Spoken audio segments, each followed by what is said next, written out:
আসসালামু আলাইকুম প্রিয় ভিউয়ার্স, আপনারা দেখছেন সেফ টিভি ইউটিউব চ্যানেল। প্রিয় ভিউয়ার্স, কিছুদিন আগে রফিকুল্লাহ মাদানী সাহেব দ্বিতীয় বিবাহ করেছেন।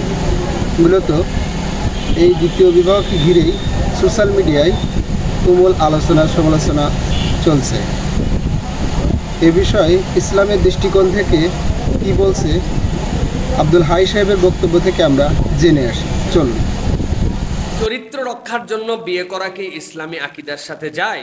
বর্তমান বাংলাদেশে দ্বিতীয় বিয়ে নিয়ে অনেক কথা হচ্ছে। দয়া করে এ বিষয়ে কিছু কথা বলবেন। প্রিয় ভাইয়েরা, প্রথম যে বিষয় হচ্ছে যে দ্বিতীয় বিয়ের ক্ষেত্রে আপনাকে একটা বিষয় সবসময় মনে রাখতে হবে।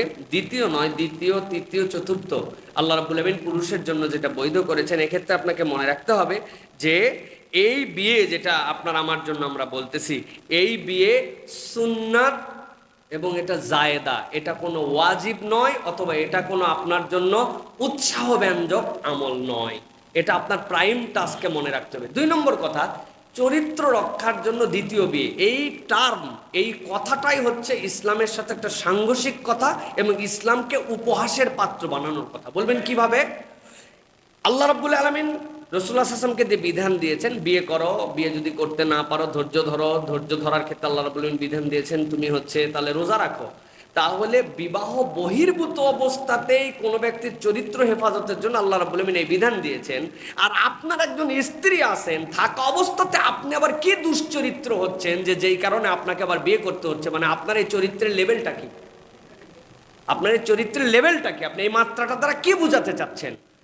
3 নম্বর কথা সেটা হচ্ছে আল্লাহ রাব্বুল আলামিন কোরআনুল কারীমের মধ্যে খুব সূক্ষ্ম টার্ম ব্যবহার করেছেন, খুব ভয়ঙ্কর কথা। আল্লাহ বলছেন, ফানকিহু মা তাবা লাকুম মিনান নিসাই মাসনা ওয়া সুলাসা ওয়া রুবা ফাইন খিফতুম আল্লা তা'দিলু ফাওয়াহিদাতুম। আল্লাহ রাব্বুল আলামিন বলছেন ফাওয়াহিদা, আল্লাহ বলছেন তোমার জন্য বৈধতা দিলাম 2, 3, 4, কিন্তু আমি বললাম তুমি যদি আদালত কায়েম করতে না পারো তাহলে 1-এর উপরেই তোমার থাকতে হবে। তাহলে 3-এর জায়েজের পরে হুকুম 1-এর উপরে। মুহাদ্দিসিনে কেরাম, মুফাসসিরিনে কেরাম এটার ব্যাখ্যা করেছেন। তারা বলেছেন যে এই যে আদালত, এই যে ইনসাফ, এটা কিসের উপরে হবে? 3টা জিনিসের উপরে হবে। 1 নম্বর হচ্ছে ভরণ পোষণ, সময়, ভালোবাসার সমতা, ন্যায় বিচার। আপনি যদি এইগুলি ব্যালেন্স করতে না পারেন তাহলে আপনার জন্য এই বিয়ে করা হারাম হয়ে যাবে। এখন আমরা দেখতে পাই উন্মাদের মতো কথাবার্তা। 1 বিয়ে কম তাকওয়া, 2 বিয়ে ডবল তাকওয়া, 3 বিয়ে 3 তাকওয়া। কোথাতে পাইছেন এটা? ইসলামের বিধান নিয়ে কথা বলার সময় আপনাকে হুঁশ জ্ঞান করে কথা বলতে হবে। হ্যাঁ, ইসলামের দ্বিতীয় বিয়ে বৈধ, এইটা নিয়ে যদি কেউ কথা বলে তাহলে তার ঈমান চলে যাবে। আল্লাহ যা হালাল করেছেন আপনি হারাম করতে পারবেন না, কিন্তু আল্লাহ যেভাবে বলেছেন আপনাকে তার উপরে অবস্থান থাকতে হবে। আপনি এটাকে তামাশাও বানাতে পারবেন না, ফাজলামি বানাতে পারবেন না।